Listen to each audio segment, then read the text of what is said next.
Selamat siang semua. Perkenalkan nama saya Pramuditya Nistadisor dengan NIM 225214023 dan kelompok teman saya yaitu Bernardus Putra Mardika, Marcelo Rangga Arkananta Garmadiuti, dan Vincentius Edo Septian Kristanto. Saya akan mempresentasikan tentang batu bara. Untuk di slide kedua, apa itu batu bara? Batu bara adalah salah satu bahan fosil. Pengertian umumnya adalah batuan sedimen yang dapat terbakar, terbentuk dari endapan organik, dan utamanya adalah sisa-sisa tumbuhan dan berbentuk melalui proses pembatubaraan, yakni secara ringkas dalam dua tahapan. Tahapan diagnetik atau biokimia dan tahapan malihan atau geokimia. Unsur-unsur utamanya terdiri dari karbon, hidrogen, dan nitrogen, dan oksigen. Untuk slide ketiga yaitu jenis-jenis batu bara, spesifikasi bahan, kandungan unsur, pembakaran batu bara, dan gasifikasi. Saya akan membaca catatan saya ada di handphone. Batu bara adalah salah satu bahan bakar fosil. Pengertian umumnya adalah batuan sedimen yang dapat terbakar, terbentuk dari endapan organik, utamanya adalah sisa-sisa tumbuhan, dan terbentuk melalui proses pembatubaraan, yakni secara ringkas dalam dua tahapan. Tahapan pertama itu tahapan diagenetik atau biokimia, dan tahapan kedua yaitu tahapan malihan atau geokimia. Unsur-unsur utamanya terdiri dari karbon, hidrogen, nitrogen, dan oksigen. Batu bara juga adalah batuan organik yang memiliki sifat-sifat fisika dan kimia yang kompleks yang dapat ditemui dalam berbagai bentuk. Bisa berbentuk kubus, balok, atau segitiga. Analisis unsur memberikan rumus formula empiris seperti C137 H97 O9NS. Untuk bituminus dan C240 H90 O4NS untuk antrasit. Cadangan batu bara di Indonesia itu Indonesia memiliki cadangan batu bara yang signifikan. Diperkirakan mencapai 38,84 miliar ton dan pemanfaatannya beragam mulai dari pembangkit listrik hingga industri semen dan baja. Cadangan batu bara Indonesia dengan total 38,84 miliar ton. Peringkat dunia, Indonesia merupakan negara dengan cadangan batu bara terbesar ketujuh di dunia. Sebarannya berada di Kalimantan yang memiliki batu bara sebanyak 62,1% dari total potensi cadangan dan sumber daya batu bara terbesar di Indonesia. Untuk wilayah dan cadangan yang terbesar di Indonesia berada di Kalimantan Timur dan Sumatera Selatan. Pemanfaatan batu bara. Pemanfaatan batu bara bisa digunakan sebagai pembangkit listrik. Batu bara merupakan bahan bakar utama untuk pembangkit listrik tenaga uap (PLTU). Untuk industri produksi baja, batu bara digunakan sebagai bahan bakar dalam produksi baja. Dan industri semen, batu bara digunakan sebagai bahan bakar dalam produksi semen. Perkenalkan, nama saya Bernardus Putra Mahardika. Di sini saya akan menjelaskan jenis-jenis batu bara. Batu bara grade A dalam konteks Kementerian ESDM merujuk pada golongan A bahan galian strategis yang mencakup batu bara, minyak bumi, gas alam, aspal, nikel, timah putih, dan uranium. Batu bara dengan kualitas rendah yang memiliki persentase fixed karbon kurang dari 69%, volatil matter lebih dari 31%, dan nilai kalori lebih dari 14.000 BTU per pounds dalam keadaan kering. Batu bara grade B atau batu bara bituminus volatil tinggi memiliki nilai kalori antara 13.000 hingga 14.000 BTU per pounds dalam keadaan kering dan sering digunakan sebagai bahan bakar di pembangkit listrik. Yang kedua ada nilai kalor batu bara. Nilai kalor batu bara yang mengukur energi yang dihasilkan saat pembakaran bervariasi dan dinyatakan dalam satuan kilokalori per kilogram atau kilojoule per kilogram. Batu bara dengan nilai kalori tinggi memiliki kandungan energi yang lebih besar. Terdapat dua jenis nilai kalor, antara lain LHV dan HHV. LHV, nilai kalor atau heating value batu bara, khususnya LHV, low heating value, adalah jumlah energi panas yang dilepaskan saat batu bara dibakar secara sempurna dengan asumsi uap air hasil pembakaran tetap dalam bentuk uap atau tidak terkondensasi. Contoh nilai LHV batu bara dengan nilai LHV 31,773 kilojoule per kilogram memberikan efisiensi boiler 57% dengan ekses air 63,6%. Nilai LHV, low heating value batu bara, yang merupakan nilai kalor tanpa panas laten pengembunan uap air, contohnya bisa berkisar antara 4.700 hingga 6.000 kilokalori per kilogram. Selanjutnya akan dijelaskan oleh teman saya. Perkenalkan, nama saya Marcelo Rangga dengan NIM 2252017. AHP adalah nilai kalor yang mengukur energi panas yang dilepaskan saat batu bara dibakar dengan asumsi air hasil pembakaran atau hidrogen terkondensasi menjadi air. Nah, ketika batu bara dibakar, terjadi reaksi kimia antara karbon dan nitrogen dalam batu bara dengan oksigen dari udara. Proses ini nanti menghasilkan energi dalam bentuk panas. Batu bara yang mengandung nitrogen ini bereaksi dengan oksigen di udara menghasilkan uap air atau H2O.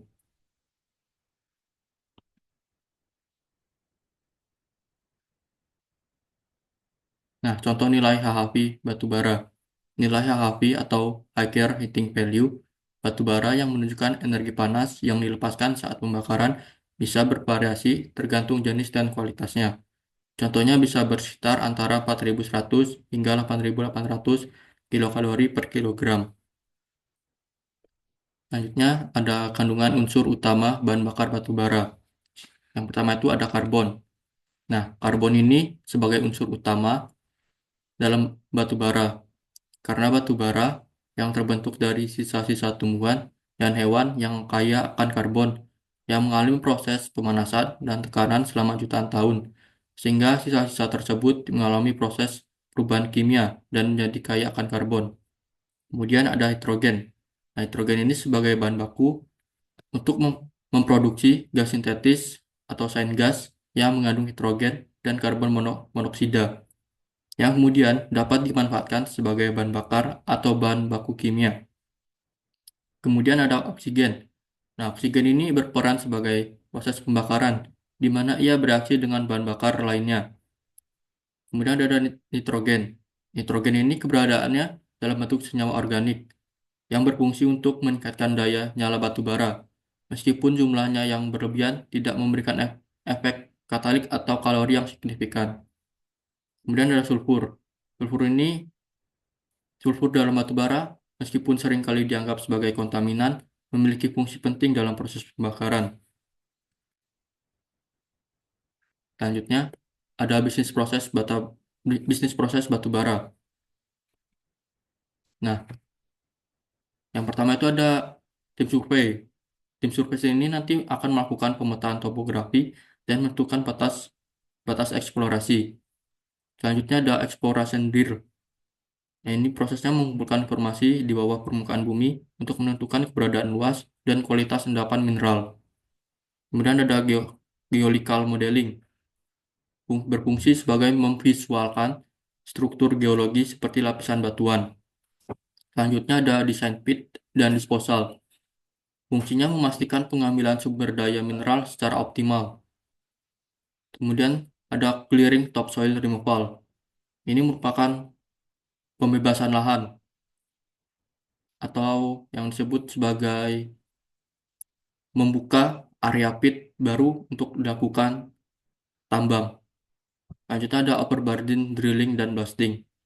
Nah, fungsinya melakukan persiapan sebelum melakukan peledakan di area pit. Lanjutnya ada overburden removal, berfungsi sebagai membuka akses endapan mineral. Lanjutnya ada coal drilling dan blasting. Nah, langkah ini merupakan suatu peledakan mineral dengan memecah dan memindahkan batu bara secara efisien. Ini adalah coal mining. Nah, langkah ini merupakan suatu pengambilan bentuk mineral batu bara. Lanjut ada coal preparation. Fungsinya untuk menentukan kualitas batu bara, apakah batu bara itu bagus atau tidak. Kemudian ada overland conveyor. Ini merupakan langkah batu bara dari lokasi penambangan ke tempat pengolahan atau pelabuhan. Selanjutnya dikirim ke port stockpiles. Tempat ini sebagai pengumpulan batu bara sebelum didistribusikan. Kemudian ada ekspor, yaitu pengiriman batu bara. Perkenalkan, nama saya Vincentius Edo. Ini saya akan menjelaskan apa itu gasifikasi. Gasifikasi adalah proses mengubah bahan bakar padat seperti batu bara, biomasa, dan limbah organik menjadi gas sintetis atau syngas melalui reaksi termokimia dengan jumlah oksigen dan uap air yang terbatas. Cara kerja dari gasifikasi ini dengan cara memanaskan bahan bakar pada suhu yang tinggi sekitar 800 hingga 1500 derajat Celcius dalam kondisi terbatas oksigen. Alih-alih bahan bakar ini terbakar secara langsung seperti pembakaran biasa, bahan bakar ini mengalami reaksi kimia yang menghasilkan gas yang dapat digunakan untuk energi. Alat untuk gasifikasi ini disebut gasifer, yaitu alat atau reaktor yang mengubah bahan bakar padat menjadi gas yang mudah terbakar.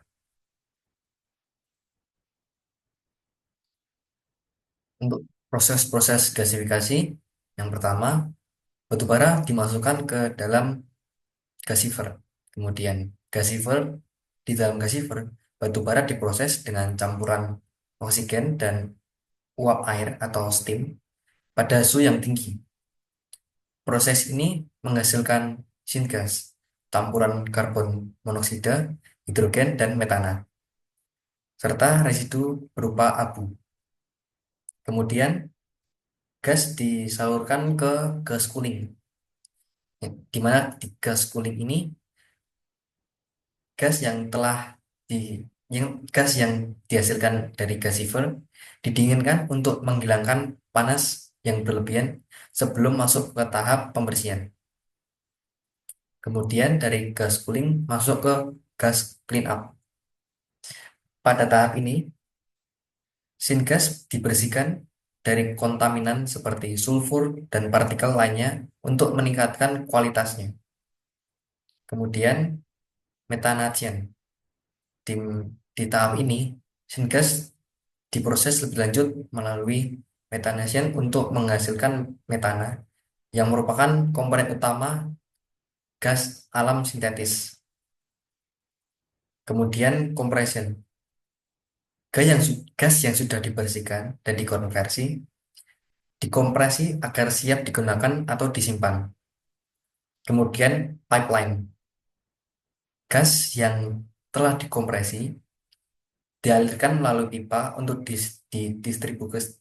didistribusikan ke berbagai kebutuhan seperti pembangkit listrik, industri, dan rumah tangga. Ada pula tahap sampingan yang disebut byproduct. Di tahap ini, produk sampingan dari proses gasifikasi seperti sulfur atau abu dimurnikan dan dapat digunakan kembali untuk keperluan lainnya.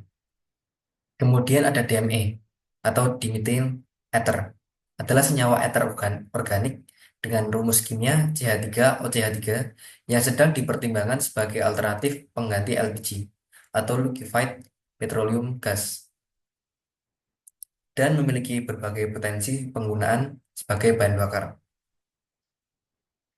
DME memiliki rumus kimia CH3OCH3 dan merupakan senyawa ether paling sederhana yang mengandung oksigen berwujud gas. Untuk penyimpanannya, suhu penyimpanan DME harus disiapkan pada suhu yang tidak melebihi 30 derajat Celcius. Hal ini dikarenakan jika menyimpan DME pada suhu ruangan yang lebih dari 30 derajat Celcius, suhu tersebut akan meningkatkan tekanan uap DME yang berpotensi menyebabkan kebocoran atau ledakan. Yang kedua, lingkungan penyimpanan. Simpan DME di tempat yang sejuk dan berventilasi baik. Hal ini disebabkan karena ventilasi yang memadai membantu mengurangi akumulasi gas di udara dan mencegah risiko terjadinya kebakaran atau ledakan. Yang ketiga, pemisahan dari bahan berbahaya. DME harus disimpan terpisah dari oksidan dan bahan logam aktif. Hal ini disebabkan karena oksidan dapat bereaksi dengan DME dan meningkatkan risiko kebakaran. Sementara bahan logam aktif dapat menyebabkan reaksi berbahaya. Yang keempat, sistem penyimpanan. DME dapat disimpan dalam bentuk cair pada tekanan gas, menurut saya pada tekanan rendah, mirip dengan LPG. Sistem ini dirancang untuk menampung DME dalam keadaan cair dengan aman menggunakan tangki bertekanan yang sesuai. Sekian dari kami. Bila ada kesalahan atau salah kata, mohon dimaafkan. Terima kasih.